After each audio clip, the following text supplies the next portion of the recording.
Hello, friends, and welcome to the Follow the Moon Challenge. My name is Alice in Wonderland, and I'm a little bit obsessed with the moon. If you're new here, that's okay because this 2026 Follow the Moon Challenge is going to be unlike any other moon challenge because all of the moon cycles in 2026 are slightly shifted and different from what they usually are. We always do this challenge in Aquarius season because Aquarius helps us to think about things differently and to think outside of the box. So it's a perfect time to learn something new about the moon. So I think we're all going to learn something new together about the moon, myself included. So not only are the moon cycles for 2026 shifted, we're doing our challenge this year with our first eclipse season. I think this challenge is going to be really interesting. So whether you've done the challenge before, I think this is going to be something new and exciting. And if you haven't done this before, then of course it's going to be new and exciting.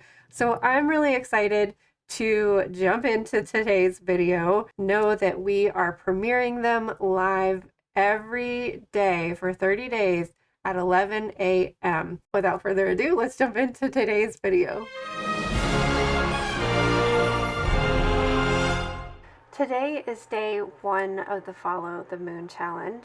We are starting this challenge and ending this challenge with Aquarius energy. So technically, the moon has already transitioned into Pisces, but the day of the new moon is really significant for the moon cycles of this year because the sun and the moon are in the same sign on the same day, which is technically what marks a new moon. At the time of a new moon, the sun is on the same side of the earth as the moon. This is even more significant for this particular moon cycle because twice a year the sun and the moon align completely, which causes the eclipses. So during a solar eclipse or during a new moon, the moon completely blocks out the sun. So all of this already happened this morning when the sun rose. The sun and the moon rose around 7:08 a.m. The moon was completely new or dark at 7 a.m. and then the eclipse occurred at 7:13 a.m. Also right at this time is when the moon moved into void of course. So we are starting off this challenge with a void of course moon, an eclipse moon, a new moon, and that's a lot to kind of take in. But before you freak out and feel like you failed this challenge already because you weren't aware of all those things that happened in the morning, I highly recommend to just kind of see what comes up for you when we have an eclipse. Eclipses tend to bring up chaotic or emotional energy. And unless you have a situation that you want to add chaos to, we're not really going to want to work with this energy. So the perfect thing to do on a new moon is to rest. The perfect thing to do on an eclipse is to just simply observe.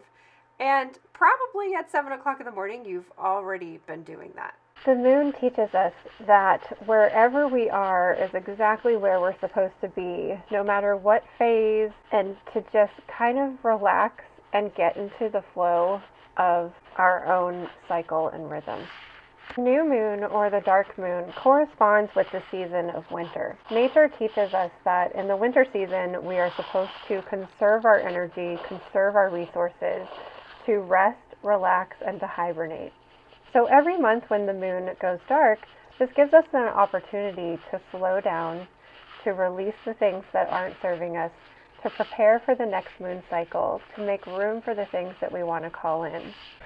On a new moon, I try to take it easy as best as possible. I know it's a Tuesday. I know you're probably having to go about your normal work day, but I just try to go slower, to have some grace and peace with myself, to not be rushing around and trying to do too many things. I try to wake up quieter, to have more stillness in the morning, to allow myself to have a long lunch break or to take a nap if I can. I also just try to do things that I like on a new moon because remember, the new moon is about having this fresh, clean start. So I just try to do anything possible that allows me to just have an easier day, to have a quieter day, to have a more peaceful mind, and to just allow things that follow the path of least resistance, to quote Abraham Hicks. On a dark moon, do nothing if you can. Rest, relax, take a nap, take a break, schedule a massage, take a long lunch break, meditate, order takeout, and leave the laundry for another day. And the good news is, again, this all happened while you were probably sleeping or just getting up to start your day. This new moon is occurring right at the end of Aquarius season. So that means that this is the last day that the sun is in Aquarius before it moves into Pisces tomorrow. How I like to remember all of the zodiac energies is by getting to know the time of year that the zodiac season occurs. In Aquarius' case, it is the end of January and beginning of February.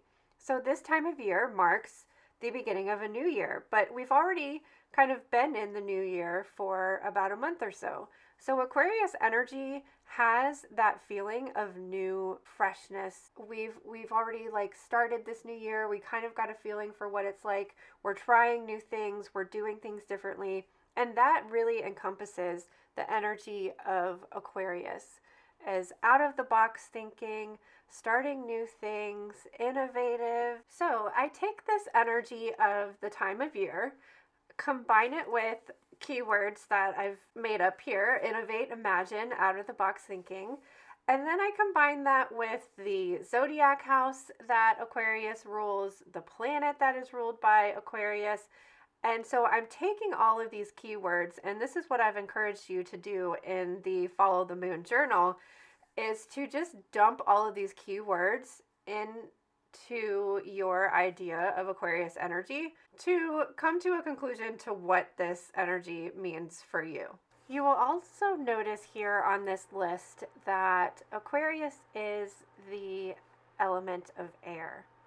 All of the air signs deal with wisdom, knowledge, and all of the thoughts that are bouncing around in our head.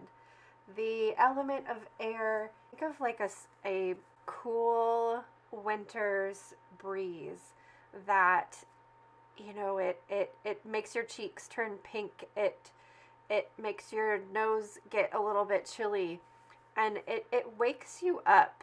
Aquarius energy has the air element of that cold winter breeze, of just being so cold and frigid that it just wakes you up. It stimulates your mind. Think of like taking a polar plunge or taking a cold shower after a workout. It just has this energy that wakes you up. And that's because here in Aquarius season, we're in the middle of winter. We see the Aquarius symbol as these two squiggly lines, which some people say it can represent water because Aquarius is the water bringer or bringer of new wisdom. But I like to kind of look at it as lightning bolts, as like this sudden burst of new information. And right after we pass that Imbolc or Candlemas holiday, we start to feel our winter shell cracking. We start to see the very, very early signs of spring. Now, yes, you can still get some of your coldest days here in winter, but you are going to see the ground start to thaw a little bit more as we're making our way towards spring. Aquarius rules the 11th house of the zodiac, which is the 11th house of community, humanitarianism, groups and friends, and technology. It represents the community because these new and fresh ideas are the things that innovate and help us to evolve collectively. So Aquarius energy represents the wisdom and information that will help the collective as a whole.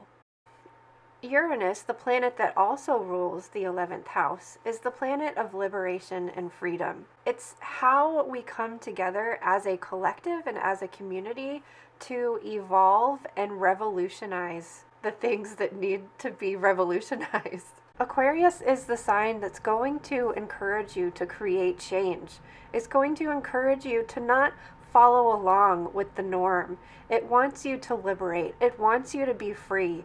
It wants you to be unique and to let your freak flag fly. An Aquarius moon cycle is about setting intentions that help you to look at your goals and dreams differently, to approach things differently, to see things differently, to have new ideas and new plans and goals and dreams. Now remember that the moon has already moved into Pisces and is no longer in Aquarius. Remember that we will be starting and ending this challenge with Aquarius energy.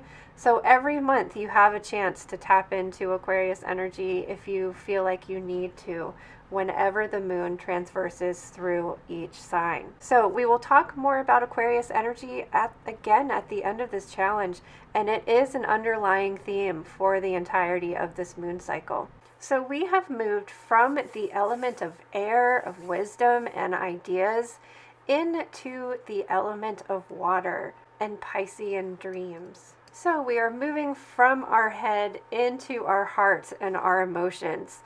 I really love transition days. I really like just that movement of energy, and in this case, moving from air to water. So because this is the new moon and the dark moon, it's a good day to be reflecting. We can use that wisdom and knowledge and mental clarity that we got from Aquarius and kind of analyze how we feel about those things as we're moving into the emotional realm of waters. So today is a good day to journal in your moon journal or in your reflection and intention section of the Just a Phase Moon Planner, or in your regular journal, to just kind of reflect and to see what came up for you over the eclipse. This is also a good day for divination or meditation, to just kind of sit and observe and feel that darkness and feel that emptiness. When the moon is in Aquarius, this is your permission slip to be weird. Let your freak flag fly. Do something different. Make a change. Reach out to your neighbor. Be kind to yourself and others. We came here to have a unique and individual experience. Don't be normal. That's so boring. Thank you for joining me on this Follow the Moon challenge. Tomorrow for day 2, we're going to be talking about Pisces and water energy. So make sure that you bring a cup of coffee, a cup of tea, or some sort of beverage with you. We'll see you then.